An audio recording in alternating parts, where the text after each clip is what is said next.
Friends, I was in my new and considerably minimalist lecture recording space when I realized that I was not satisfied with any of my opening spiels for this lecture. Let me just tell you now what we're going to do, and then we'll have a hard jump cut to me telling you a story, and then we'll have a hard jump cut to me a few days ago in completely different clothes and not outside on a windy day. Here's what's up. This lecture is about European history, very, very broad brush stuff. Byzantium, or the Eastern Roman Empire, the plague's going to hit it. It's going to collapse. It's going to decentralize, which we are always concerned about. We're going to see the state not be able to collect revenue. We're going to see recipes show up for competition with power against the imperial throne. Once that's good and decentralized and collapsed and out of the way, we're going to look at the other claimant to inherit Rome's legacy. That's going to be in the western part of Europe. We'll push through the Merovingian Dynasty, predecessor to the Carolingian Dynasty, in which we will find Charlemagne or Charles the Great. We are then going to move north. From the north, we're going to go from Scandinavia to England, then Iceland, then Greenland, then eventually Canada, following around Viking travels. And then we're going to go east. We're going to follow the Scandinavians as they move down into Russia. We're going to end this lecture in Kievan Rus. What we're going to do presently is cut to me telling you a story, an account from Eric the Red, about interactions between Vikings and native peoples of what will become the Americas. I think it's pretty exciting stuff. Let's go. Karlsefni sailed south along the coast. Karlsefni and his men sailed into the estuary and named the place Hope.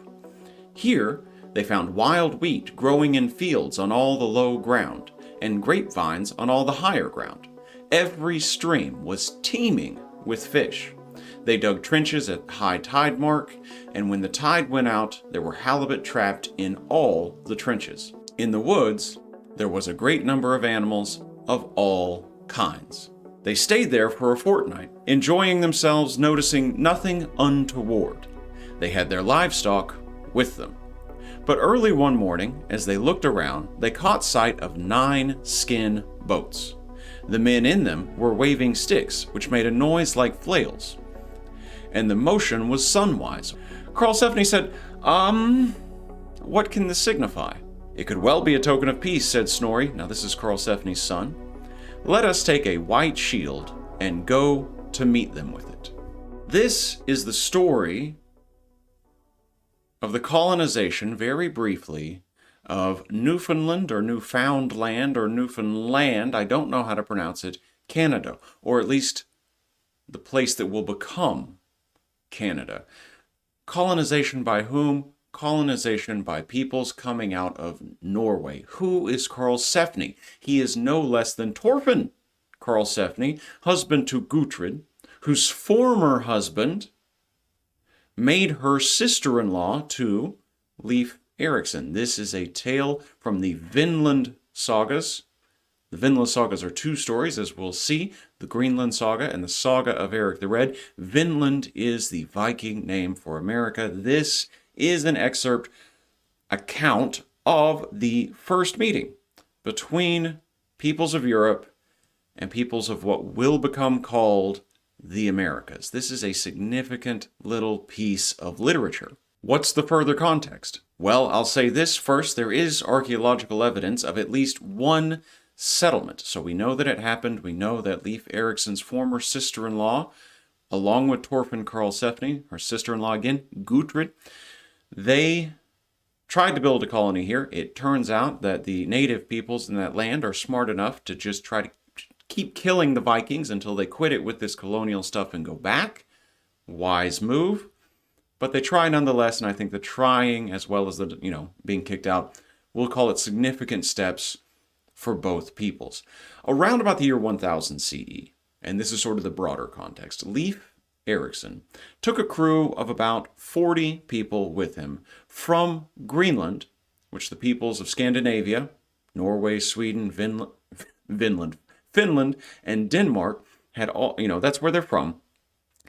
he's taking these Norwegian peoples with him out of Greenland and onto what will become Canada. The Vikings are able to do this before anyone else in Europe, partly because they have better naval technology, their ships are faster. We'll look at their ships in a little bit more detail later. And partly because for them, as opposed to, say, powers in Spain, as opposed to, say, powers in North Africa or something like that, for them, the travel from Norway, Iceland, Greenland, Canada is essentially island hopping, even if some of those islands are quite big. In fact, it's only 1,350 miles from Greenland into Canada. And if you sort of go north up the west coast of Greenland and then south down the east coast of Canada, that's a voyage you can actually make without ever losing sight of the coast. So while this is a significant, momentous thing, this round about 1000 CE, Norwegian peoples finding, land on the Western Hemisphere, that journey is not a huge risk because you could always bail out. You could always just go to the coast. So that is where we're going to start our story, but we've got to get there. We have to we want them to discover that the Vikings are existing in a Europe that we have to work up to. This is about the year 1000. We're going to start in the year 500. We need to justify the title of this lecture, The Multiple Centers of Europe. We need to take Europe from the power of the Byzantine Empire, the main empire controlling any one such portion of Europe. We need to crush that power mainly through, but not exclusively through, economic downturn and population decline, beginning with the plague in 541 and lasting for over 200 years across 15, outbreaks. Crush that power and leave Europe in a very decentralized state, a place where no one can ever get it together enough to rule the whole thing. So we'll wind up with Scandinavians sailing across the North Atlantic, raiding throughout Europe, and raiding into Kievan Rus, where by the end of this lecture, we're going to see a guy baptize a whole city by surprise. This is a good one, probably also going to be a long one. Let's do it.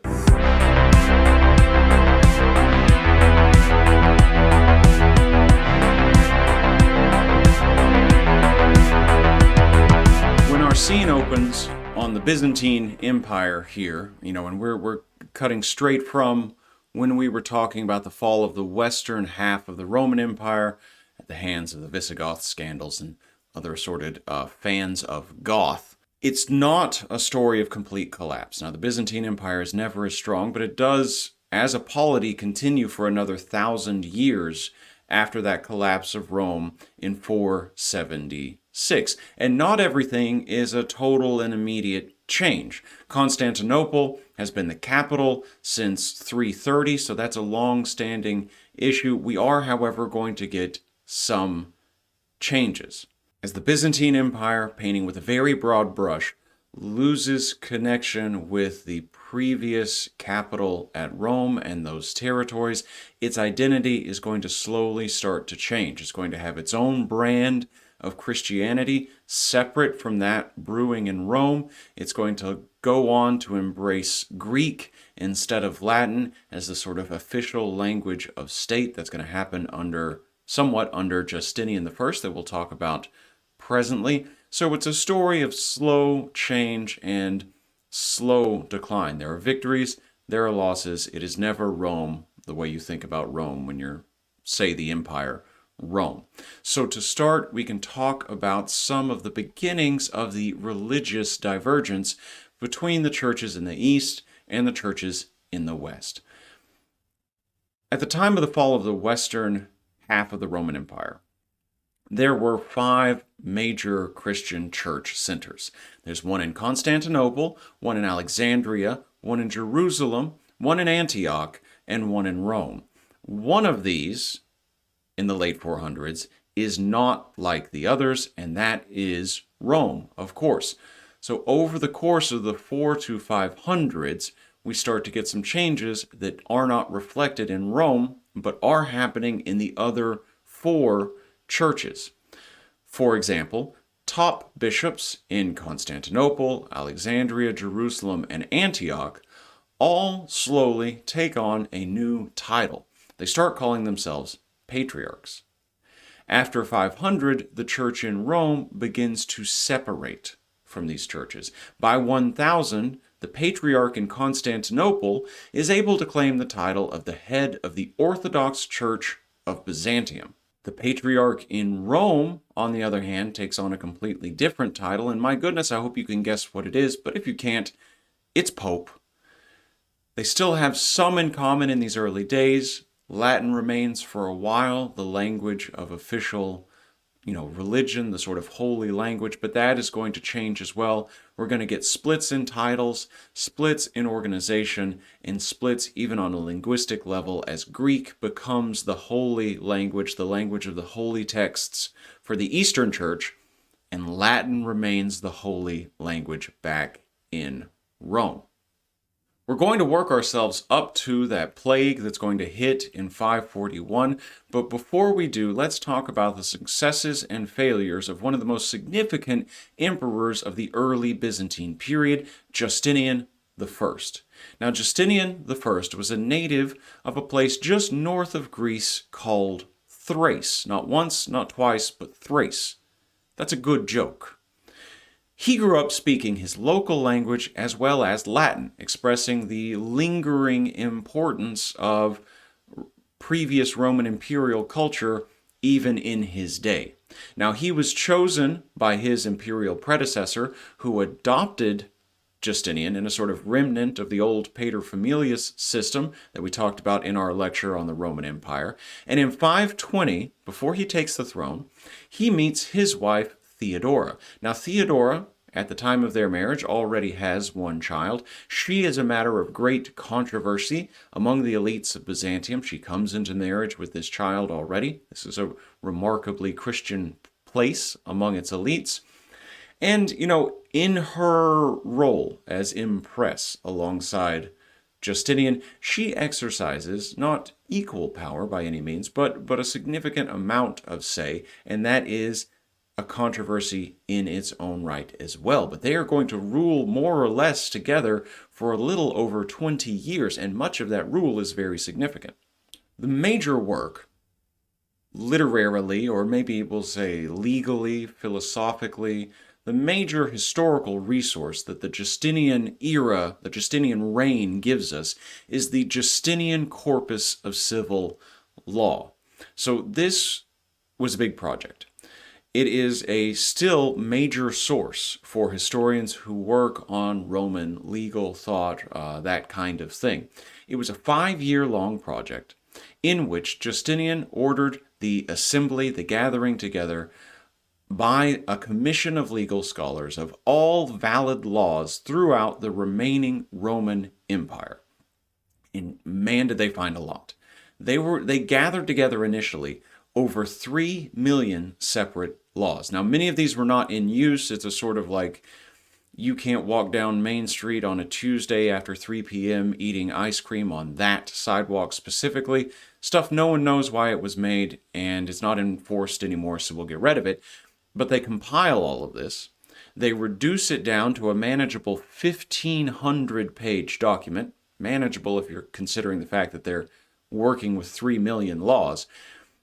And when they create this document, they also create a lot of legal sort of jurisprudence type commentary and things like this. The history of a law, thinking behind that law, the philosophy behind that law, what it is meant to achieve, and things like this. So this becomes a major source not just of what the laws were, but how the laws were thought about, because Justinian is not reigning that far after the fall of the western half. So the people living in his time are able to remember these things. Those ideas are still alive. It's a very important document.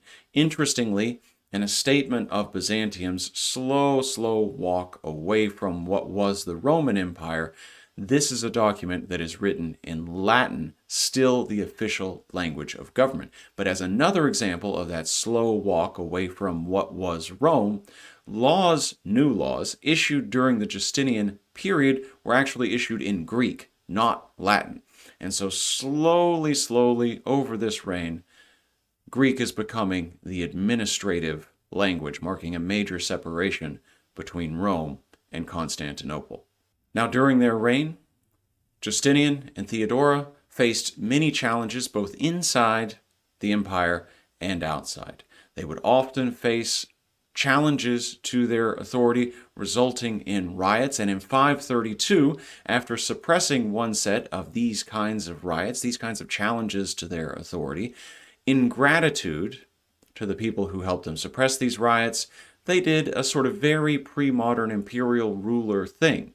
They said, we will make the people happy. We will show our, graciousness, our grace. We will demonstrate our right to rule by enabling them to connect better to the hereafter. We will commission the construction of a new and enormous church to sort of solidify our power internally. That church they built still exists today, although not as a Christian church, now as a mosque, and is, of course, the Hagia Sophia, the Church of Holy Wisdom. In the Foreign Relations Department, Justinian and Theodora have kind of a mixed record. On the one hand, they successfully challenged the Vandals, the groups that had troubled Rome so much when it was sort of full size, with successful military campaigns in northwest Africa, coastal Spain, and Italy, all adding territory back to the Byzantine Empire. However, on their eastern front, another group, the Sassanians or the Sassanid Empire, they are able to successfully challenge Byzantine rule and even take Antioch, the third largest city in the Byzantine Empire and one of those 5 major centers for Christianity in their day. It would be something like, in the U.S. context, just someone coming in and taking Chicago. It's a major economic hit, it's a major political hit, major geopolitical hit, and really starts to show where exactly the fault lines are and where are the threats to this empire. So we've got the Byzantines, they're fighting, they're fighting in Africa, they're fighting back out in what is going to be Europe, and they're fighting on their eastern front as well. They're fighting against the Sassanids.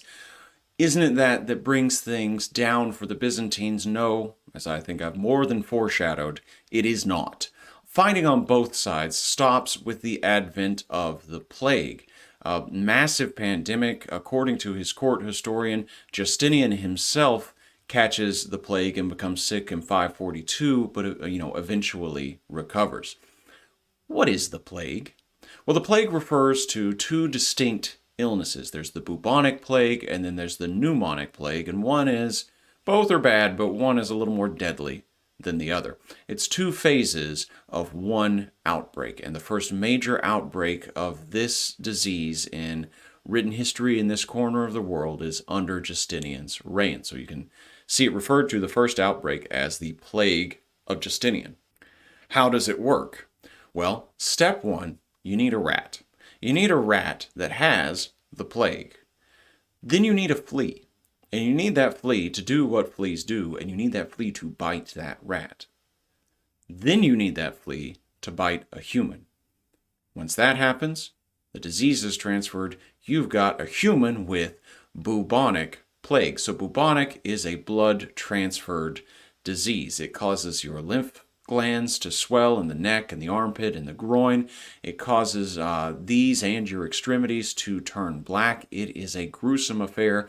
Causes a ton of hacking and coughing and sneezing, and that hacking and coughing and sneezing is what leads to the pneumonic plague. The pneumonic plague spreads as the bubonic plague victims start sneezing and coughing and this sort of thing, and spread the disease not by blood, but through the air. And while you might have a chance, if you get bubonic plague, even in modern contexts, it's tough, but it can be treated. Pneumonic plague, even in today's context, is almost always fatal. This is, every time I think about it, absolutely terrifying. Europeans only realized in the 19th century that it was black rats on merchant ships that were really the spreaders of this disease. So it just keeps hitting wave after wave after wave of this plague and wiping through the Byzantine Empire. Merchants, keep with merchants. It's been so far now, I think module 3 when we talked about the Mauryan dynasty, and we had a Greek merchant living in Egypt talking about what you could import from India into Egypt and telling us that such a place as China existed that made silks and things like that. Egypt is a massively important node in world trade and has at this point been for centuries. So if you're asking yourself, how does this disease keep cropping up over and over again? It's coming from all over the world, concentrating in places like Egypt, major port cities, and spreading from there. And so in 541, the first known cases emerge in Egypt at the port of Pelusium. They spread across the Mediterranean into Constantinople in 542. This is when Justinian gets it and supposedly gets it and recovers. Then on to Carthage, Rome, and Marseille, all hit in 543. From this first outbreak in 541 to 767 in the year of our Lord, 15 outbreaks, all deadly, all devastating, just keeps coming, and no one fully knows where it's coming from. Crucially, they understand, of course, my God, that it's contagious and you should get out of the cities. Now, there's just one point I'd like to make here, a weird kind of, and I don't want to get too political, but a weird kind of overlap between this pandemic, this plague, and the one that we have all been through with COVID-19. Think about where bubonic plague comes from again. So you've got a human gets it from a flea gets it when they bite a rat, but where does the rat get it? What does the rat have to bite to get the plague? Some research I found, doing some Googling on some discussion boards, suggests that it might have been in 541 that the rat had to first bite Hunter Biden's laptop. Weird parallels to today. It's a good joke. So we don't have any solid population statistics. We have to rely on the best guesses from historical demographers. And what they tell us is that, for example, in the imperial capital in Constantinople, a city of 375,000 people, 230,000 people died from the plague over this 200-ish years. They give us a high side estimate for empire-wide death at 25% of the population. We start with a picture of something like 26 million people. By the end of the whole ordeal, we've whittled that down to 19 million. It is absolutely devastating. To try to get a little perspective on what exactly this means, and no jokes here, of course, the U.S. population right now is roughly 333 million. According to the CDC, and I just Googled this now, the current death toll for COVID-19 is 1.1 million. That means that, looks down to check number, COVID killed about 0.3% of the U.S. population. 0.3 versus, again over the course of 200 years, 25%. That is a massive, massive difference. This thing was very, very deadly. After about 60 years of suffering from the plague, around the year 600, urban life in the Byzantine Empire is nothing but a memory. Cities decline, the economy contracts severely, and tax revenue falls. And if you've seen any of my other lectures, you know that in a pre-modern history course that I might run, I care when tax revenue falls. I watch for falling tax revenue. As soon as a state ceases to be able to cover its own needs, especially military needs, because what is a state if not at its core, among other things, that institution in society which holds the monopoly on legitimate violence? It needs that military to say who can be violent and who can't, and enforce taxes and codes and everything, blah, blah, blah, blah, blah.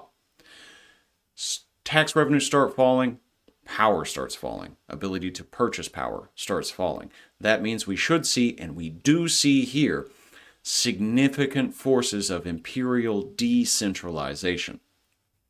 Let's think about the economy.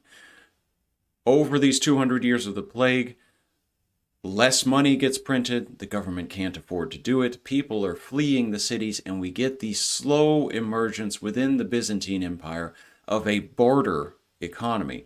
in most people's eyes, my goodness, definitely a step backward if you believe in economic progress at all. The government then, as we would expect to see, not having a state revenue, fails to be able to pay its soldiers. You can't pay them, you don't command them. You don't command them, you don't have the monopoly on legitimate violence. The power of your state is really starting to fall apart. As this is happening, we have the subject of my previous lecture going on. We have the first caliphs of the Islamic empires and the Umayyad Caliphate after them expanding. They start pushing into what was Byzantine territory around the year 640. And so the Byzantine Empire starts losing ground to them in Armenia and in places like Africa around that time.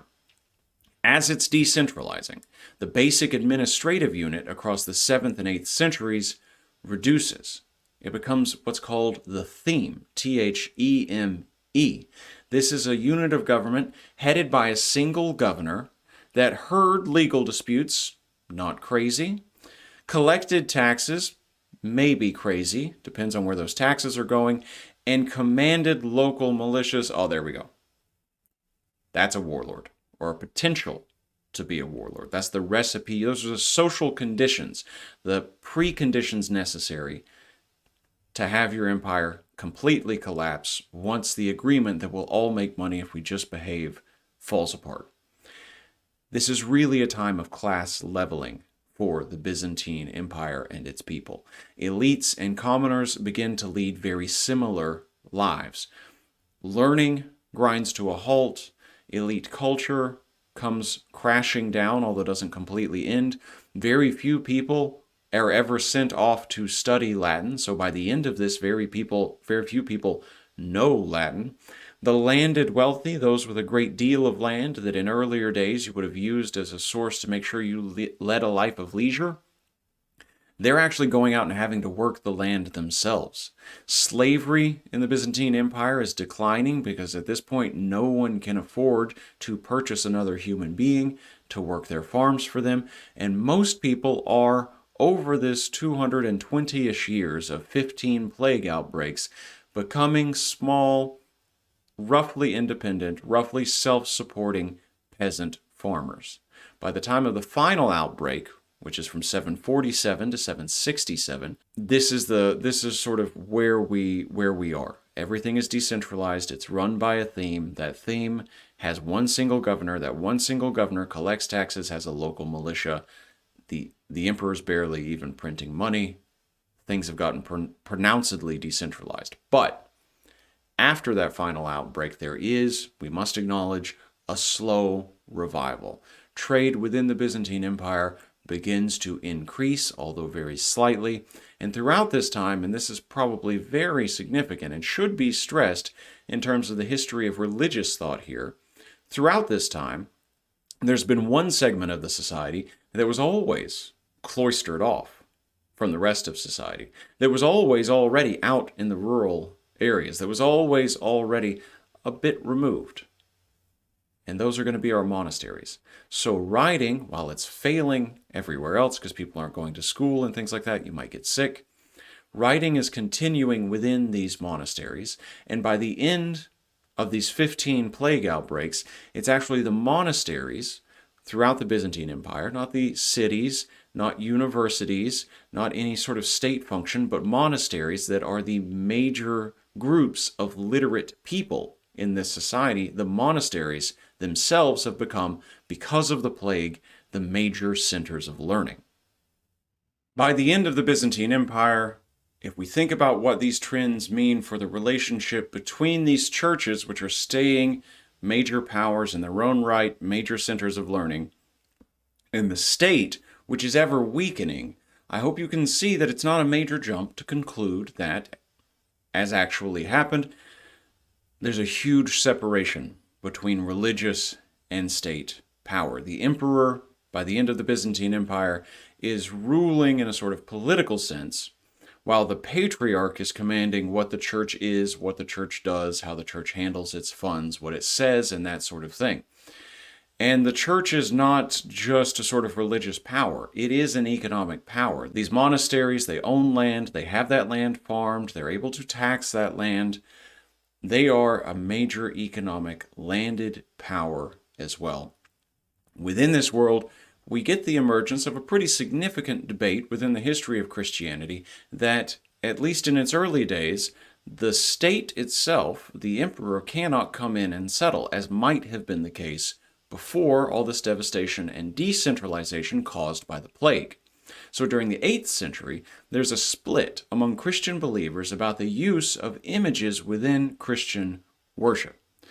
So on the one hand of the split, we have the iconoclasts, the image breakers. And what they were doing was taking a position that it was wrong to have so many images of essentially human beings, of Christ, of the angels and things like that, in these Christian churches. That what was happening is people were winding up worshiping the images instead of the God those images were intended to represent. And so, this makes some sense. In the last lecture, we talked about why is it hard to make a PowerPoint about the early history of Islamic powers.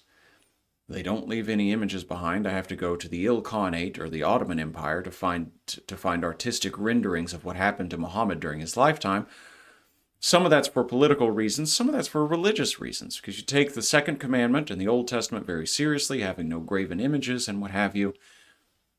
That's being taken seriously here too, only in a Christian context, no graven images, no idols, etc., etc. So the iconoclasts only give you sort of one exception. They say, look, you can pray directed at a cross, not a crucifix, a cross. Others severely disagree, want to hold on to the iconography, hold on to these images. It becomes a major, major problem. In fact, in one instance, one emperor in the Byzantine state orders the image of Jesus removed from the entrance of his palace, trying to appease the iconoclasts, and a group of angry women show up on the opposite side of this debate for images, pro-images of the Christ and things like that, and kill the man who was trying to remove the image on emperor's orders. This is a serious, serious problem. The controversy comes to an end under a particularly powerful Byzantine ruler relative to this era of Byzantine history, an empress named Irene. She is the widow of Leo IV. She comes to power as regent over her 9-year-old son in 780. And she is a pretty effective ruler, again, relative to Byzantine power at the time. She ends this movement by calling a council of Constantinople's patriarch along with bishops from across the Christian world in 787 to the Second Council on Nicaea. It was the First Council of Nicaea that put together what, basic tenets of what organized Christianity will be. Now we're having a second council come in and say Christianity is this and is not that. This second council, they condemn iconoclasm. They say the images are okay, but they do not order that any of the images that had already been removed be returned. So if you keep your iconoclastic beliefs, there are churches where you can go that aren't going to have these images and you can worship in the way that you want. That's the kind of balance that they strike. She also negotiated payments to the Abbasid armies, an Islamic power that comes to fruition, takes the throne, center of power at Baghdad after the Umayyad Caliphate in the previous lecture. She negotiates some payments to that empire to prevent them from taking Constantinople. She cannot, however, keep Islamic forces completely at bay and does lose some territory to them. So a little pro, little con on Irene's reign. Conflicts between her and her son as he becomes an adult, however, do emerge and cause serious problems for her. Her son, once he's of age, initially tries to take power. They work out an agreement where they rule together until in 797, she tries to take power back over from him once more and rule without equal in her own right. She plots against the son to have him removed, and in the removal, with the conspirators that she hires, her allies accidentally blind her son, who soon dies. It's possible she did not know that they had planned to do this. Possible she did not order him blinded and definitely did not order him dead. But either way, she ordered him removed from the throne so that she could continue to rule. Whatever her record is, Nicaea, the Abbasids, her son, in 802, her own courtiers, Irene's own courtiers, depose her and replace her with a military general. She's very elderly at this point and is unable to get the resources together to defend her power, defend her place on the throne. The Byzantine Empire was now less than 1/3 the size of what it had been in the 500s in the 6th century. Its borders were now nearly that of modern-day Turkey, give or take.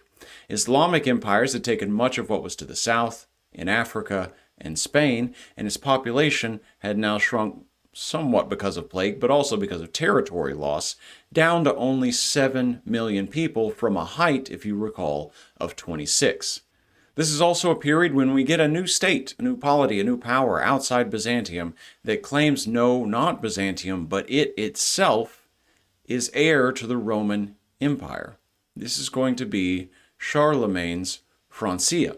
After 800, Byzantium continues to be culturally important, especially for preserving the Greek past, for preserving Roman law, what they did, for example, much earlier with Justinian and his corpus of Roman law, and for producing, maintaining Christian thought, Christian doctrines, things like that. By 1071, Byzantium suffered a massive defeat at Manzikert at the hands of the Seljuk Turks. Emperors after this period ruled a very, very small territory indeed, with a very, very weak army. The polity will continue, the state will continue, but again, just about the size of Turkey, culturally significant, but not a geopolitical player in the region anymore. But that's what we need, because we've got to get onto the multiple centers of Europe. Now that Byzantium's gone, we can do it. After the fall of the Western Roman Empire, the Byzantines never really accepted this new power that was growing in Northern Europe. And to be fair, it is not just one power, as we will soon see. There's really, really a major struggle and ultimate failure to hold things together under one person, one empire. But nonetheless, these are people who were able to bring down the western half of the Roman Empire. Why isn't this a big deal, right? Instead, the Byzantines continued to call them barbarians, the Greek root for which just means uncivilized. The largest group out of these northern Europeans were the Franks, living in the Frankish kingdom. They commanded powerful armies who were able to defeat even the Byzantines when they came into conflict. The Franks first ruled via the Merovingian Dynasty and then under the Carolingians. Around about 800, the Pope crowns Charlemagne, who is king of the Franks, the emperor of Rome. Now, this is a bold claim, and one Charlemagne can't live up to, but it is an interesting claim and speaks to the power that Byzantium no longer has. Who are these northern European Germanic peoples? Well, because they had no writing system, we don't know much about these people living outside the borders of Rome when it fell in 476. Some archaeological evidence, however, has helped us create a kind of a broad sketch that I can provide for you here. Those people living near the Rhine Valley, these are the people we're calling Franks. For these folk, the basic unit of society was essentially an extended family. You would have the father as the head, probably, maybe, that father would have had multiple wives, they would have been living with their children, and they would have been living with whatever slaves they could afford to maintain. All of these slaves would have been war captives. Rank was determined here by the number of cattle that one possessed. That's the main form of wealth, so more cattle, higher up in society. And kinship groups were followed on both sides. So you had to keep track of where your mom is from. You had to keep track of where your dad is from. Groups feuded often and developed their own kind of rules for handling disputes. The best source we have for understanding these people is the Salic Law, a list of punishments for different crimes coming from around the early 6th century, so early 500s. One important concept in the law is something called the Wehrgilt, the man payment. Monetary value for human life. All punishment as fine. So it's sort of a society in which, and this is a popular phrase, not mine, but if the punishment for something is a fine, then that just means there's a fee to be able to do it, right? So everything is sort of, this kind of restorative justice is all about, can you pay for the damage you caused? There's no concept of jail or something like that. This system, the Salic law, it helped prevent the endless cycle of violence and things like that, but it has some interesting principles. And if we look at a bit of it, I think you will see what this is, this sort of quote-unquote man price, or human price, if we want to update the language. Let's look at a small passage called On Killing Pregnant Women. The laws on killing pregnant women went something like this, and so this is a quote from the Salic law. 1. He who kills a pregnant woman shall be liable to pay 24,000 denarii, roughly 6 pounds of gold. And if it is proved that the fetus was a boy, he shall also be liable to pay 600 solidi for the child. So immediately, doesn't have to pay that if there's a girl. We've got an unequal gender thing going on here. 2, he who kills a girl less than 12 years old or up to the end of her 12th year shall be liable to pay 200 solidi, roughly 2 pounds of gold. He who kills a woman of mature age up to her 60th year, as long as she is able to bear children, shall be liable to pay 24,000 denarii, roughly 6 pounds of gold. But if she is killed afterwards, when she is no longer able to bear children, he shall be liable to pay 200 solidi, again roughly 2 pounds of gold. Do you see the theme? 6 pounds for killing a woman who has a child, 6 pounds of gold for killing a woman who can have a child, who is old enough, but only 2 pounds if she's too young, only 2 pounds if she is too old, and a little extra fee on top if you kill a pregnant woman who was pregnant with a boy. Not a small indication of the sort of patriarchal tendencies within this society, so significant for telling us something about gender relations, what women are valued for, what kinds of women are valued, at what age are women valued, but also showing us again that Wehrgeld, that man payment or human price, or however you want to translate it, that all of these crimes can basically be worked out via fine. These things, I cannot stress enough, were the sole form of punishment. Now, during war times, war bands came together around a leader who promised that all of the plunder that came as a result of war would be given to those who followed him. He was also responsible for providing horses, for providing armor, for providing weapons. This is an extremely, extremely fluid form of society. These war bands, they wore similar hair or similar clothing to show they were part of the same group. They eventually claimed ancestry from a similar person or a similar god. And their slaves were not obligated to fight for them. If you join a war band, that's your own affair, not the affair of your slaves. But they can fall apart very easily. There's nothing really holding them. It's a completely elective community and that kind of thing. So it's incredibly, incredibly fluid. Free men gathered in assemblies called a ting to settle internal disputes or plan military campaigns. But beyond the human price that we were talking about earlier, that's about the level of governmental organization going on among these Northern Europeans. Not everybody who watches these lectures is one of my bored undergraduate students. I put these things on YouTube so that anyone who wants to, for whatever reason, can watch them if they can stand to listen to my voice for that long.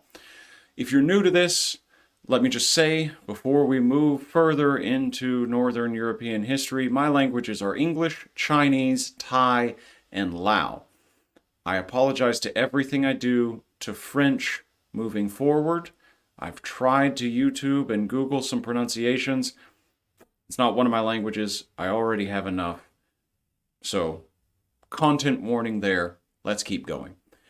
The most important early leader to emerge in this society, this war band society that we've been discussing, is a man named Clovis, or Clovis I, who reigns from 481 to 511.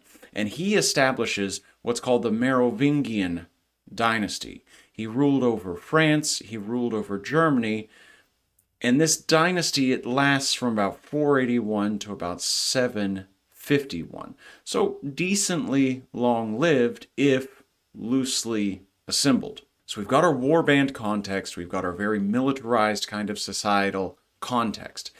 Huge military successes. He was able, for example, to beat the Visigoths in Spain, plus smart marriage alliances are what brought these 2 centuries of power for the Merovingian Dynasty together. The Merovingian army was made up of different, again, war bands, all linked by loyalty in the initial phases to Clovis as a person, not as a descendant of a god, not as some far-off arbitrary ruler, but personally to Clovis.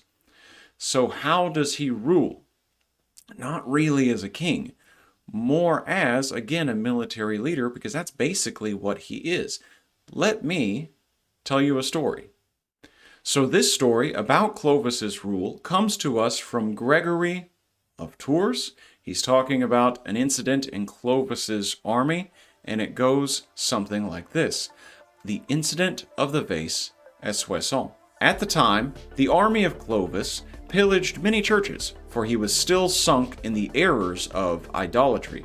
The soldiers had borne away from a church, with all the other ornaments of the holy ministry, a vase of marvelous size and beauty. The bishop of this church sent messengers to the king, being Clovis, begging that if the church might not recover any other of the holy vessels, at least this one might be restored. The king, bearing these things, replied to the messenger, "Follow thou us to Soissons, for there all things that have been acquired are to be divided. If the lot shall give me this vase, I will do what the bishop desires." When he had reached Soissons, and all the booty had been placed in the midst of the army, the king pointed this vase and said, "I ask you, O most valiant warriors, not to refuse to me the vase in addition to my rightful part." Those of discerning mind among his men answered, "O glorious king, all things which we see are thine, and we ourselves are subject to thy power. Now do what seems pleasing to thee, for none is strong enough to resist thee." When they had thus spoken, one of the soldiers, impetuous, envious, and vain, raised his battle axe aloft and crushed the vase with it, crying, "Thou shalt receive nothing of this unless a just lot give it to thee." At this, all were stupefied. The king bore his injury with the calmness of patience, and when he had received the crushed vase, he gave it to the bishop's messenger, but he cherished a hidden wound in his breast. When a year had passed, he ordered the whole army to come fully equipped to the Campus Maritus, and show their arms in brilliant array. But when he had reviewed them all, he came to the breaker of the vase, and said to him, "No one bears his arms so clumsily as thou, for neither thy spear, nor thy sword, nor thy axe is ready for use." And seizing his axe, he cast it on the ground. And when the soldier had bent a little to pick it up, the king raised his hands and crushed his head with his own axe. "Thus," he said, "didst thou to the vase at Soissons." Did you see a judge? Did you see a judiciary? Did you hear a law? Did you think about a precept, a promise, a philosophy? No. It's just Clovis getting revenge for one of his soldiers stepping out of line. Hopefully, a good story about how he ruled. He ruled not as a king through laws and bureaucrats and things like that, but as a fairly brutal, at least if the story is to be believed, military leader. Now, despite what you might see on your map in orange on the slide, the Franks were a tiny minority of only 200,000 people living among 7 million Christian Gallo-Romans in both France and what will become Germany. Now, Gallo-Romans were Christian subjects of the fallen Roman Empire who spoke Latin, so they're fairly distinct from these people that Clovis is from and over whom he is mostly ruling. Clovis worshipped Roman and local gods alike until, as is depicted in those slides from which I was reading, he converted to Christianity in 511 at his wife's urging, and began to acknowledge the Pope's authority, tying ever so slowly Frankish kingdoms and the power of the church back in Rome. When Clovis dies, he divides his realm among his 4 sons. Under the Merovingians, the basic farming unit was the village, so the village all farms together. People lived together in small settlements. They practiced swidden or slash and burn agriculture together as one unit on sort of communal land. Monasteries started appearing from the east, small communities under the supervision of a local bishop. Many of these monasteries were modeled on a monastery founded in 529 in Rome by Benedict of Nursia. This Benedict of Nursia, he sets down what are called, I think quite obviously, Benedictine rules that are guiding many of these monasteries creeping into the Frankish territory. Monks were devoted full-time to manual labor and the worship of God. They usually led public prayer 8 times a day. They were allowed to eat well to keep a good diet. They were allowed to get good sleep, not the worst, not the most ascetic and strict conditions to be a monk. So it involves them in society. It makes them very sort of happier, easier to work with people, but they are slowly coming to appear inside our Frankish territories. By 590, Saint Columbanus had arrived in the kingdom and founded monasteries on a much more disciplined regiment. Columbanus encouraged lay people to give land and money to the monasteries. This is going to create a dynamic where they quickly become wealthy. And he encouraged them to read religious texts, that is, lay people read them for themselves or have them read aloud to them by someone who was literate, and to recite from the book of Psalms. His monks set about making copies of religious manuscripts as part of their practice, contributing to elite literacy and providing us with, more and more and more copies of texts like the Bible, helping the religion spread throughout this new northern European territory. Now, as the power of this religion is spreading, mostly in urban centers in Northern Europe, not so much at the point we're discussing now in rural society, the head cleric of the Western Church, again the Pope, is someone elected by the clergy back in Rome.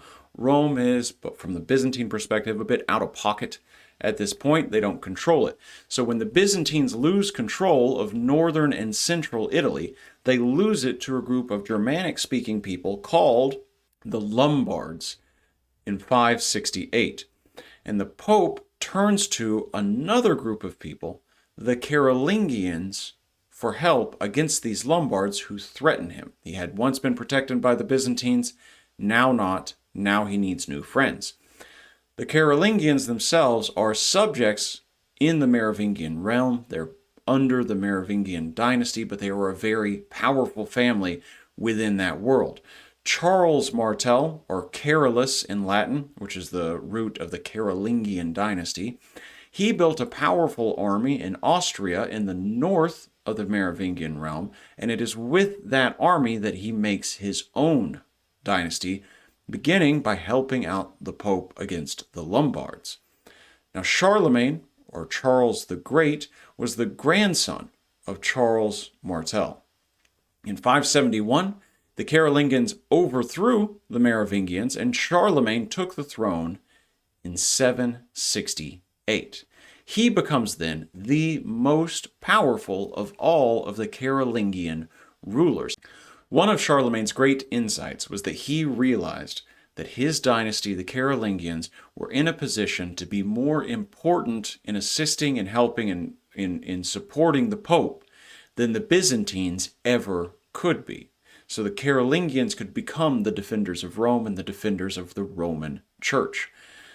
This meant, once Charlemagne is sort of allied with the Pope, that about the year 800, in the continent of Europe, we have two major powers, but, major is far smaller than the Islamic powers to their sort of south, right? But major within the European context.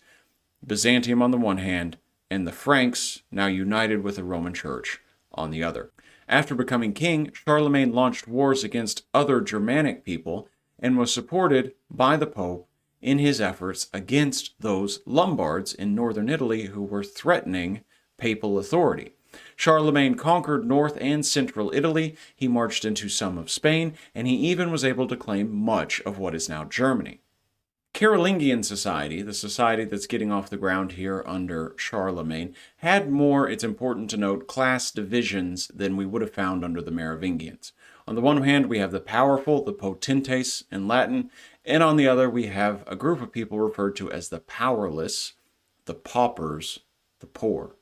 The powerful owned land, they commanded others to obey, they are sort of little dictators of their own territory. Some paupers did own land, but none of them had any sort of political authority. Slaves existed within Carolingian society, but they are on the whole a minority. And slaves were, if they existed, prisoners captured during Charlemagne's wars, those wars of expansion we just discussed. They would have been called, also, in addition, captives, not slaves. Now, although they're a minority, Charlemagne had been advised by the church, please, please, please, do not sell Christian slaves or Christian captives to non-Christian potentes, non-Christian powerful people. Charlemagne does not listen. He does this anyway, and it's an important little twist of history here that in this moment, in relations between Europe and what is North Africa, slaves were a key export for Charlemagne's economy into the Islamic world. Charlemagne was still really just a war-band leader. He's not leading a society of any profound governmental organization. He tried to learn to read and write, but he was never able, so he dies illiterate. Instead, he enjoyed having books read to him. Now, he didn't, as that might imply, he did not hate book learning. He founded an academy for the sons of the powerful within his realm, and schools at imperial court and also at monasteries. Monks in the scriptorium innovated language under Charlemagne's rule. They developed things like lowercase letters, which had not existed before, and spaces between words, making things very easy to read. But literacy is still considerably low. Charlemagne dies in the year 814, and he gives his empire to his son, Louis the Pious. Louis's sons, after Louis's death, divide the empire into thirds. Each son gets one, through the Treaty of Verdun. We get then a recipe for civil war as these three now split kingdoms vie for power. We've got the West Frankish kingdom, made up of mostly stuff that is now France, the East Frankish kingdom, made up of stuff that is mostly now Germany, and then we get the Middle Kingdom, which is parts of both France and Germany, plus Italy, Switzerland, and what becomes the Netherlands. The Carolingians rule along this structure until 911 in Germany and 987 in France. But it's important to note that as these kingdoms go on, they slowly start to eat away at the middle, grabbing for power, and eventually ripping the place apart. This falling apart, however, brings us to the Viking Age. Viking plundering of places to its south really gets underway in 793 when the first Viking raiders land on an island off the coast of England. They find themselves a monastery. They plunder all of the valuables within it, and they leave. But who are these Vikings? These are Scandinavians who left home to loot, as I just alluded to, coastal towns. For 300 years, the Vikings were the most powerful plunderers in all of Europe. Some settled Iceland, some settled in Greenland, some settled in England, Scotland, Ireland, and as we'll end with this lecture, some even settle in what becomes Russia. There is no real effort, despite what we started our lecture with, however, to settle Canada. Scandinavia is, of course, north of Charlemagne's territory. He's never able to reach it in any military sense. It is still a group of Germanic speakers. In their earliest days, they were hunting walrus, they were hunting whale, they maintained herd animals, but it was also like the Merovingians, like the Carolingians, a society of war bands. Different only because their war bands were basically navally based. They had, instead of horses and things like that, the longboat was their sort of distinguishing piece of tech. It's a boat that would have been between 50 and 100 feet long, depending on the specific boat. It would have been powered by oars, it would have been powered by sails, and it was the fastest mode of transport the world over before the year 1000, rivaled only by Polynesian double canoes in a world with which these people would have had no contact. The first things these Viking groups start raiding, as I said, are monasteries, because they have stuff to steal. It's very easy to take a golden chalice or something like that, and they're closest to Norway, in places like England, Scotland, and Ireland. But here we're having in these areas their own changes taking place. After 500, Romanized people of Britain get absorbed by a group called the Anglo-Saxons, which is a general term, not very specific, for Germanic speakers who are moving into the area from Denmark and from northern Germany, so a little Scandinavian themselves. They introduce a society that's very similar to warband society where they're from, but they convert to Christianity sometime during the 6th and 7th centuries. And they're not without their own sort of intellectual production as well. For example, their most important thinker, a man named Bede, or Bede, B-E-D-E, wrote histories using, for the first time, before Christ, BC, and Anno Domini, after Christ, AD, a system which historians used up until very recently.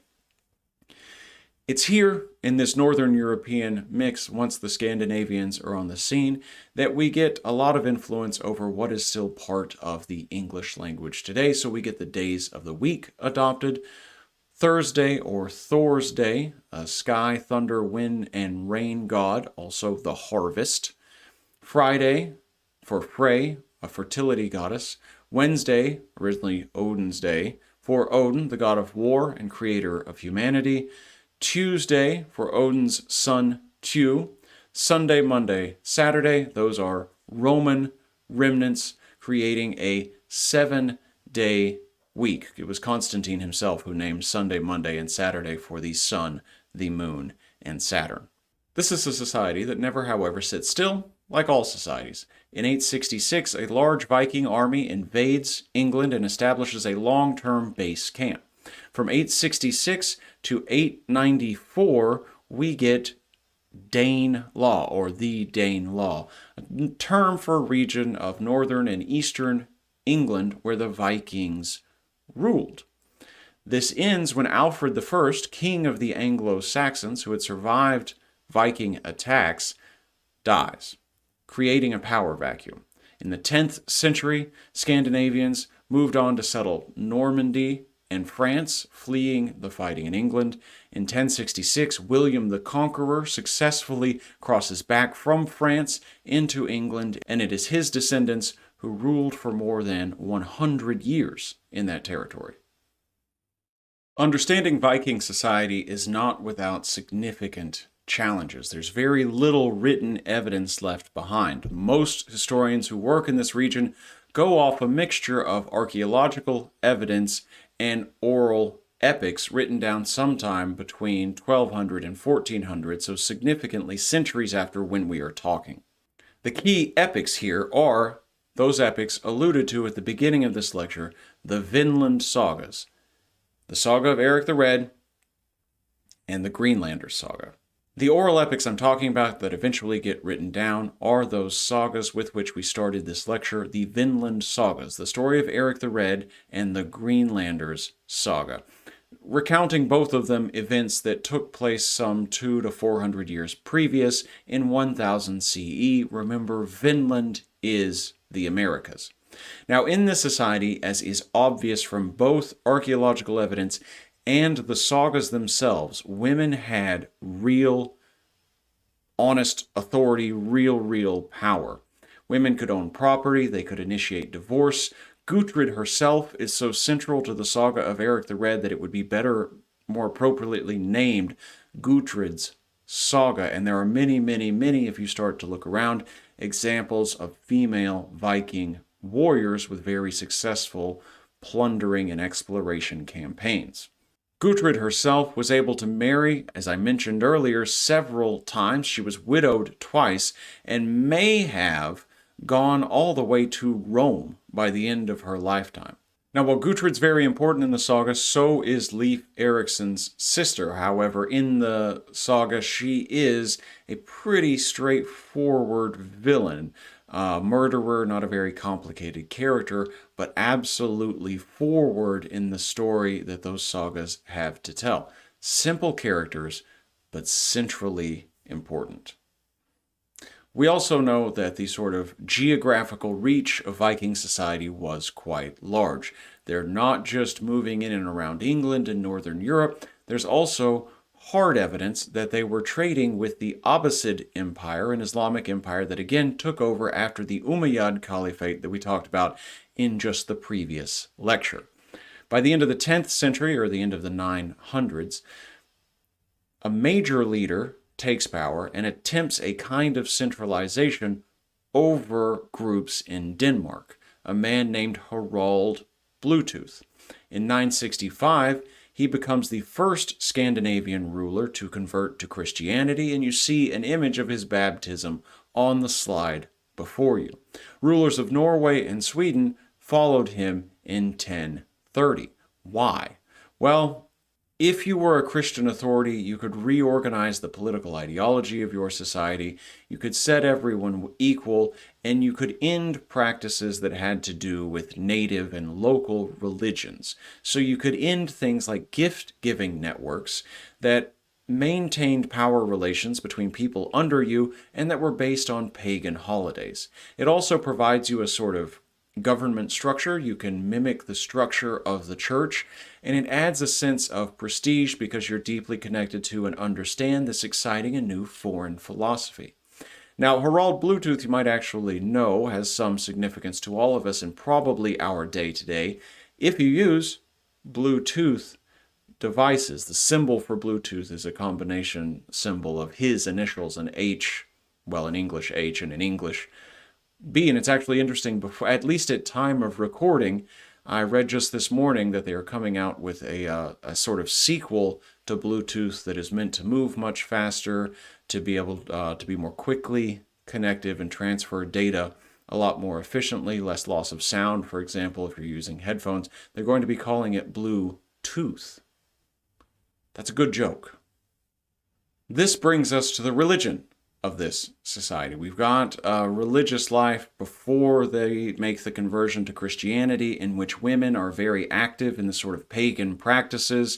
We've got women serving as seers, as prophets in a certain sense.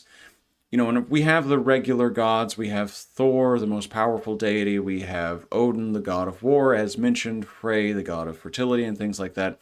What I want to do is tell you yet another story to give you a kind of insight into this world. This is going to come from Eric the Red. It's going to be a sort of insight into the Christian mixing into this already existing kind of pagan seer, prophetess, I like the word witch because it's fun, religious practice. So this story comes from the saga of Eric the Red, and it starts with an enchantress named Thorbjorg. She's going around in the wintertime. She's being hosted by people who are then asking her questions about their fortunes, about their harvests, and things like that. You are a seer, tell us our future. At one point in the story, she stops by the place of a man named Thorkel. Now, the men living in Thorkel's house, they all introduce themselves very politely. Thorbjorg sits at the head of the table in the high seat, a place of honor. Thorkel asks what she can say of the future. So I'm setting the context here, trying to give you an idea of the high place that Thorbjorg is experiencing here. All this deference showed to her by men. Women are really important in this religious tradition. But here is where the story itself picks up. It reads, "And when the next day was far spent, the preparations were made for her, Thorbjorg, which she required for the exercise of her enchantments." She's going to tell the future. She begged them to bring to her those women who were acquainted with the lore needed for the exercise of the enchantments, and which is known by the name of weird songs. But no such women came forward. Then was search made throughout the homestead if any woman were so learned. Then answered Gutrid, I am not skilled in deep learning, nor am I a wise woman. I'm not a seer. Although Halldis, my foster mother, taught me in Iceland the lore which she called weird songs. Then art thou wise in good season, answered Thorbjorg. But Gutrid replied, that lore and the ceremony are such of a kind that I propose to be of no assistance therein, because I am a Christian woman. Then answered Thorbjorg, thou mightest perchance afford thy help to the men in this company, and yet be none the worse woman than thou wast before. But to Thorkel give I charge to provide here the things that are needful. Thorkel thereupon urged Gutrid to consent, and she yielded to his wishes. The women formed a ring round about, and Thorbjorg ascended the scaffold and the seat prepared for her enchantments. Then sang Gutrid the weird song in so beautiful and excellent a manner that to no one there did it seem that he had ever before heard the song in voice so beautiful as now. Thorbjorg thanked her for the song. Many spirits, she said, have been present under its charm, and were pleased to listen to the song, who before would turn away from us and grant us no such homage. And now are many things clear to me, which before were hidden, both from me and others. And I am able this to say, that the dearth will last no longer, the season improving as spring advances. The epidemic of fever, which has long oppressed us, will disappear quicker than we could have hoped. And thee, Gutrid, I will recompense straightway, for that aid of thine which has stood us in good stead, because thy destiny is now clear to me and foreseen. Thou shalt make a match here in Greenland, a most honorable one, though it will not be a long-lived one for thee, because thy way lies to Iceland, and there shall arise from thee a line of descendants both numerous and goodly, and over the branches of thy family shall shine a bright ray. And so fare thee now well, and happily, my daughter. It is for you, I hope, a cool insight into what this society is like. The main characters in this story, at least in the excerpt I have given you here, they are women participating in this future seeing, and future seeing is no small affair. That is a massive power, and it is women who hold it, and it must be women who hold it. And never does Thorbjorg ask for a man who might be able to do these weird songs. Why would a man learn them? That's not men's work. You know what I mean? And at the same time, Gutrid is Christian. And she's having this weird experience where the old society is calling her back and making her sort of compromise her new religious values. So we're seeing by 1000, as we would expect to see, the slow creep of Christianity into this society, starting among those who move around a lot, starting among those from more comparatively urban areas. Once we get out into the countryside, we still got Thorkels and Thorbjorgs practicing their old pagan ways. We've got our religious context, we've got our societal structures such as they can be reconstructed. Why did people leave Europe? Why did they start moving across the islands? Why does this island hopping occur? Why go to Iceland? Why go to Greenland? The answer is the promise of available and fertile farmland.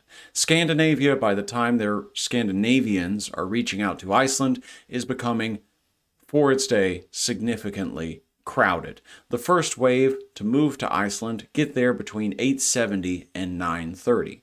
By 930, they've established a ting in Iceland with the power to pass laws and to hear disputes, so that's fairly settled. They've got their own sort of administration.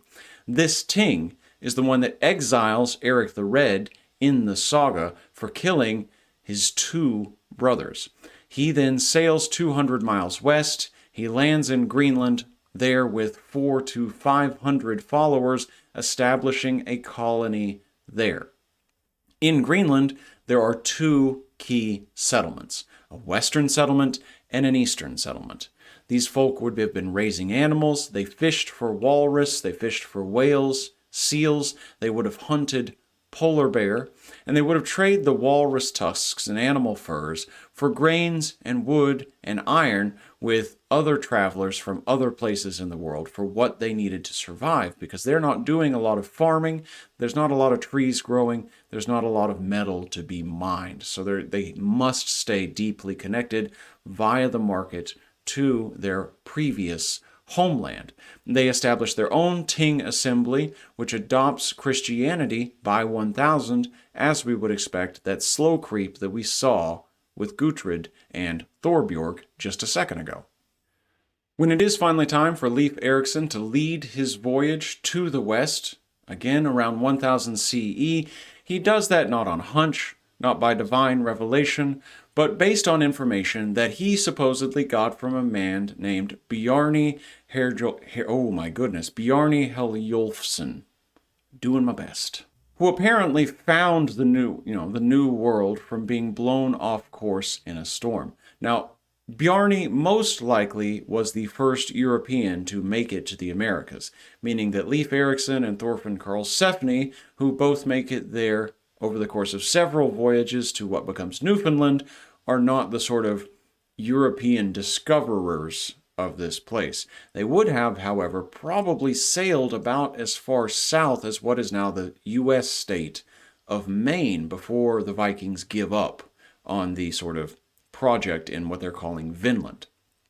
Thorfinn Karlsefni himself, from the story with which we opened this lecture, his 60 or so men and 5 women he takes with him to settle Vinland.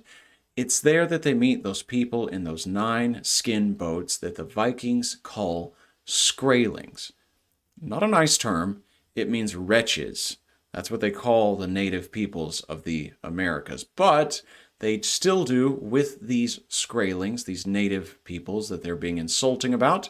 They trade furs and things like that. Karlsefni, however, would not allow any of the Vikings to trade weapons made out of iron with these people because they did not have iron and they did not want these potential enemies to get it.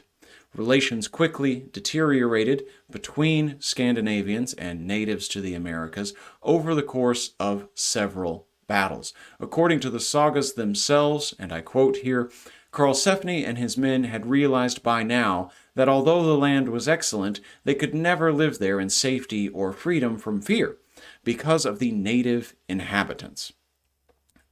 After they abandoned Karlsefni and his people, this colony in Vinland, there are no more attempts by Scandinavians to settle Canada. In the 1400s, they even go as far as to leave Greenland because changing global temperatures, getting colder, made it just simply too hard to live in this place where they already couldn't get lumber, where they already couldn't really farm. Now, with our Scandinavian peoples abandoning the project in Vinland and eventually abandoning the project of Greenland, that brings us around to the last stop on this lecture's map. But it's actually not the last place that the Vikings go. I've done this a bit out of order. Around about 800, Scandinavians, before they ever go to Iceland or Greenland, are already sailing inland on rivers toward the east into a region where the people living there call themselves Rus, the root word for Russia. And there they find many riches that raiders can enjoy, many things that you can pick up and move and sell. Things like A, furs, and B, humans, that you can sell into slavery to the powerful empires to your south. Now, this region of Rus is enormous and encompasses many ecosystems and many peoples. In the north, you have the tundra and the taiga, where people are fishing and hunting reindeer, bear, and walrus. Along the steppe lands, south of that, you have nomads migrating with their herds. Most people here are living in forest land, growing crops on small family farms, where they don't have access to hay, they don't have access to many draft animals, if any at all, and are instead clearing land by hand and fire, another sort of Sweden-ish practice. It's also a land of many, many languages. By about 500, we have Slavic people living in the Danube River Valley near what is the Black Sea. who, over the course of the 500 years from that walk to where our lecture ends in the year 1000, are moving both north and east. They're expanding the area of their language, and they're mostly living a kind of subsistence lifestyle. Around 700, Scandinavians start making trading outposts on the coast of the Baltic Sea and on the Dnieper and Volga rivers. By 800, they've navigated rivers to reach as far as the Black Sea and the Caspian Sea, so their reach is getting very far. To the west, Magyars, or as their neighbors call them, Hungarians, built a base in the Danube basin as well, using this kind of river valley. They converted to Christianity around the year 1000 to strengthen their own ties with, in this case, what's going to become Germany, and other Judaic and Islamic states are forming in the region around the Volga River. So this is all sort of, it's a hot geopolitical area. That was a lot to say, and a lot's happened in these 5 centuries, but people are moving around. The Scandinavians are coming down, our Slavs are moving up. We've got the Magyars forming. We've got Judaic and Islamic states forming in this area. It's really a hotbed of small civilizational development. Rus traders in this world are using Abbasid currency, that Islamic empire to the south, gold dinars and silver dirhams. And to the Islamic world, Rus people, they are trading fur, they're trading slaves, plus they're also trafficking in amber, they're selling swords, and they're selling wax. In the 900s, to give you an idea of the level of trade, specifically in war captives and slaves, between Scandinavians and Islamic powers to the south, the Scandinavians sold so many Slavs into slavery that the Europeans created a new word for this kind of person. In Latin, they called it sklavus, from Latin for Slavic person. It is a source for the English word today that I've been using all lecture, slave. So Slav, slave, seems like there's a relation in English. There definitely is, and it's because Scandinavians were selling tons of them into slavery. Now, this region of Rus, especially around Kiev on Rus, before 930, it's mostly a war-banned society, much like we'd seen elsewhere in Northern Europe.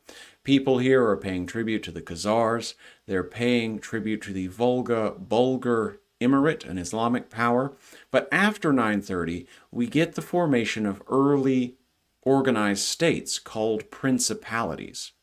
A key one here is, of course, Kiev. Before 900, Kiev is a place of about 1 to 200 residents. Small trading outpost at best. After 900, as trade grows, all of these peoples we've been discussing start moving through Kiev. The population increases, we get specialized craftsmanship, making it eventually a very wealthy city. In 911 and 945, the Principality of Kiev signed treaties with Byzantium for how to do business in Constantinople, so economically powerful had they become. Throughout the 900s, princes of Kiev eventually eliminated the Khazars and the Bulgars, previous powers, and stand in the region as an economic and military power in their own right. Around this time as well, the mid-900s, Byzantine missionaries, remember Byzantium is still a Christian place, modified the Greek alphabet to create the Cyrillic alphabet named after Saint Cyril.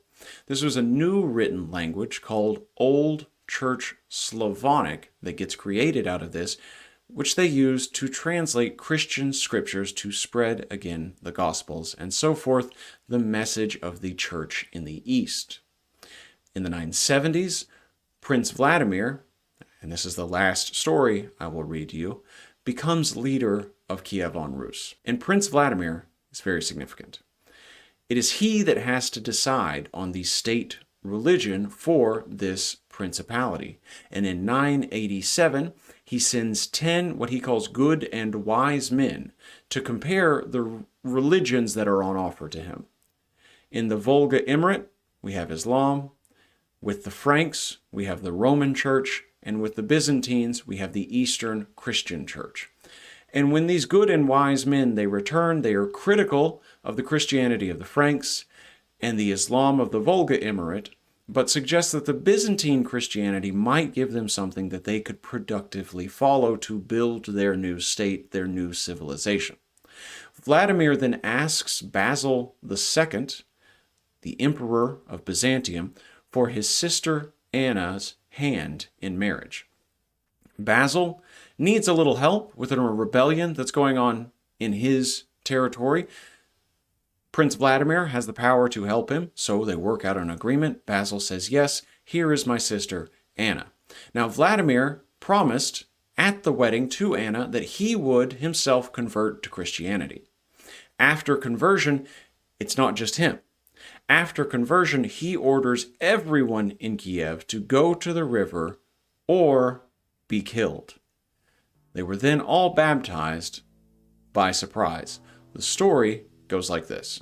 When the prince arrived at his capital, he directed that the idols should be overthrown and that some should be cut to pieces and others burned with fire. He thus ordered that Perun, basically Thor, should be bound to a horse's tail and dragged down to the stream.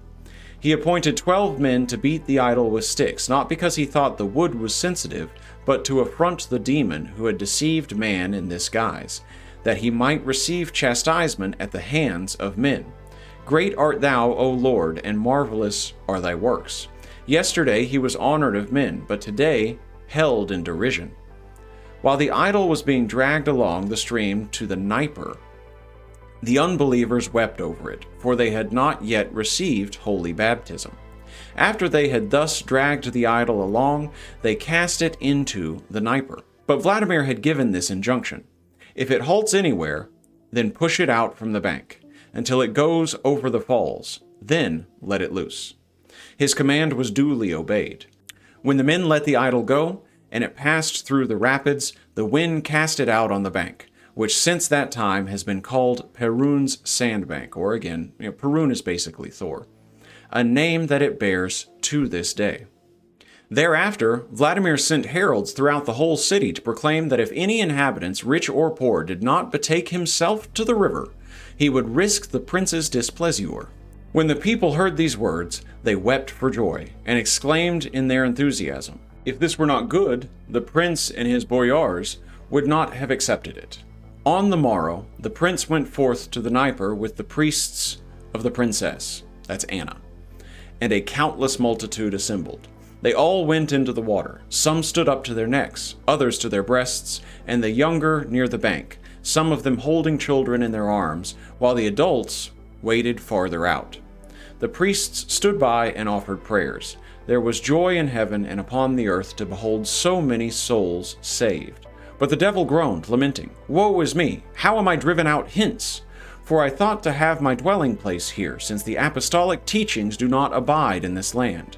Nor did this people know God, but I rejoiced in the service they rendered unto me. But now I am vanquished by the ignorant, not by the apostles and martyrs, and my reign in these regions is at an end. What has happened? Christianity got to the last place it's going to get to in this lecture, and a whole city going down to the river, receiving these priests, praying over the waters, has been, again, I'll say, baptized by surprise. World history's fun sometimes. It's interesting that Vladimir would send his good and wise men to investigate Islam, Frankish religion, and Byzantine religion. Because while Islam is happy to differentiate itself from Christianity, as Christianity is happy to differentiate itself from Islam, what he's doing is also telling us that by that point, by the 900s, what's becoming Catholicism and what is becoming Eastern Orthodox Christianity, they're separate enough that people new to these faith systems see them as different religions. Roman Catholicism, and again Eastern Orthodoxy, operating at this point fully under different languages, one under Latin, one under Greek. By the year 1000, there's a huge difference in the practices of these two churches. The Western Church accepts the Pope as its head. The Eastern Church accepts the Patriarch in Constantinople as its head. Catholics ate unleavened bread in communion. Orthodox ate their bread with yeast in it. These are the things over which you can kill somebody, these small differences in doctrinal practice. The Eastern priest must have a beard. The Catholic priest not required to do so. All of these things culminate in 1054 in the Great Schism. This is an event in which the bishop in Bulgaria writes to complain to an Italian bishop about Western practices, this unleavened bread business, not fasting on Saturdays.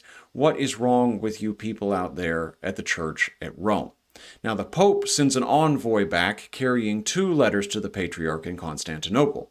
In these letters, the Pope defends all of these practices, sparking an argument. The envoy excommunicates the Patriarch from the Roman Church, separating the two churches until today, and the Patriarch excommunicates the envoy. After this, the churches permanently separate. The Pope, equal to monarchs in Europe, the Patriarch leading his church in Byzantium, and as you have just seen, its power also in Kiev, the other major power in the region. That's a whole sledgehammer of information. Such are my lectures. But it is important.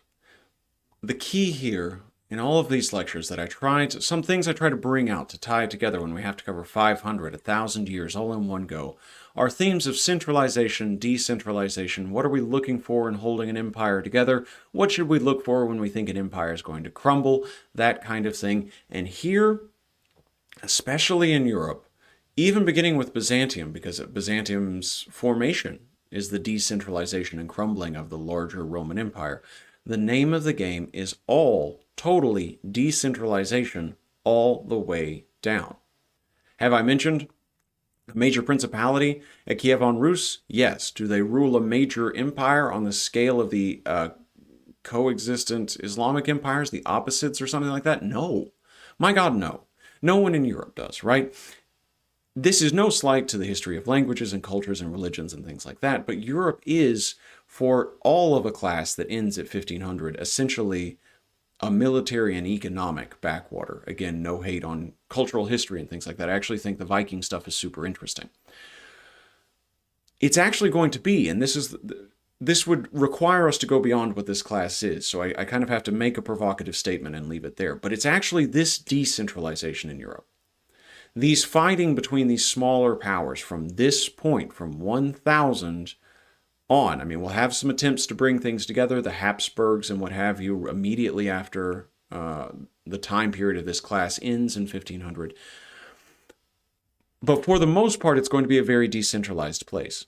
The competition between this decentralized rulers, that is going to result in a lot of military technological development.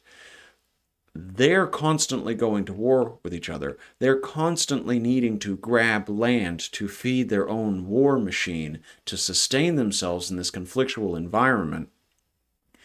That's going to be the bedrock roots of what makes European colonialism possible, beginning with the voyages of Columbus and then really kicking off in the 19th century and dying a horrible death, a bloody death, in the 20th century. So, this is not irrelevant stuff. The idea that they can't get their act together, the idea that Charlemagne can't really unite anything, the Merovingians are very short-lived, Carolingians are short-lived, the Scandinavians, broad though their exploration is, do not try to unify anything. They're happy mostly to live as raiders, that they struggle to get anything together. It creates an environment of military competition that fuels a technological treadmill that's going to get Europe on top in the time period after this class, at least, geopolitically, economically, in terms of, industrial production. These are the earliest roots of what makes the political and economic transformations for an industrial revolution necessary. That's a provocative thing to say, but I will leave it there because it is fully 700-800 years past where we stopped now, there'd be a long walk to draw all those connections. Just trust me. Or don't. I don't care. I'm out of here. Bye.